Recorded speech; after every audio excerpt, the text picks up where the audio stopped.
There are four key ingredients to delivering meaningful change and improvement in your organization.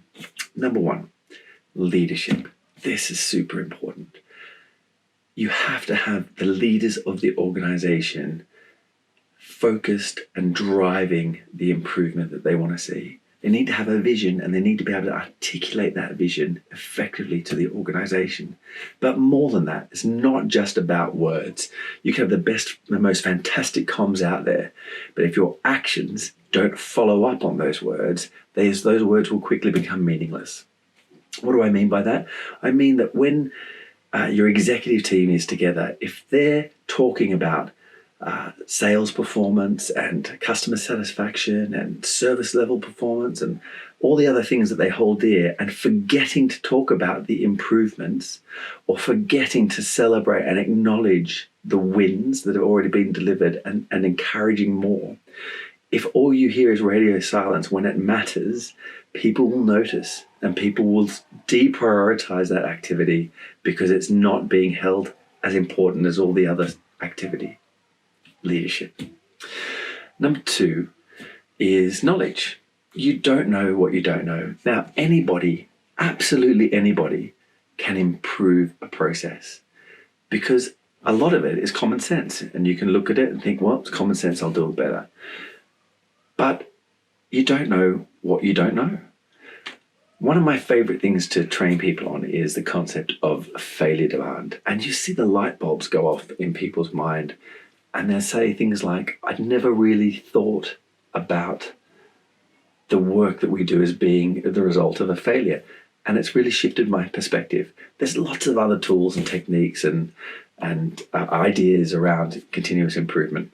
That's just one example, but you don't know what you don't know. So knowledge is really important as well. The third thing I would say is experience. Experience helps. It matters. It counts. If you've been through and delivered successful programs of change, and if you've been through and delivered unsuccessful programs of change, you'll learn so much about it. And that experience can be absolutely vital. It doesn't matter whether you hire it in or whether you buy it in from third-party consultancies, but having some experience counts. And the fourth and final thing, maybe even the most important thing, is time. People aren't given the time needed to successfully deliver on improvements.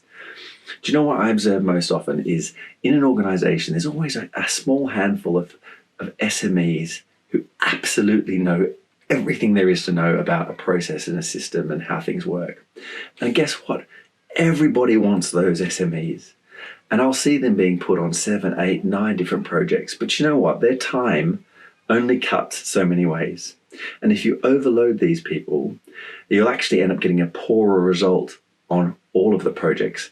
Even the best SMEs will start to mess things up. They'll start to miss things. They'll drop the ball because you can only do so much. I'll also see projects fizzle out because they ran out of time. People didn't have the time to devote to see it through to the end. Time is really, really important. If you're going to ask people to improve things, you've got to give them the opportunity to do that. And the best way you can give them the opportunity is to give them the gift of time. I'm going to take away some of your job and I'm going to replace it with this improvement project. So those are my top 4 things about how we improve things in an organization. And in this really strange time we're in, now is the best time to be looking at how you can be doing things better in your organization.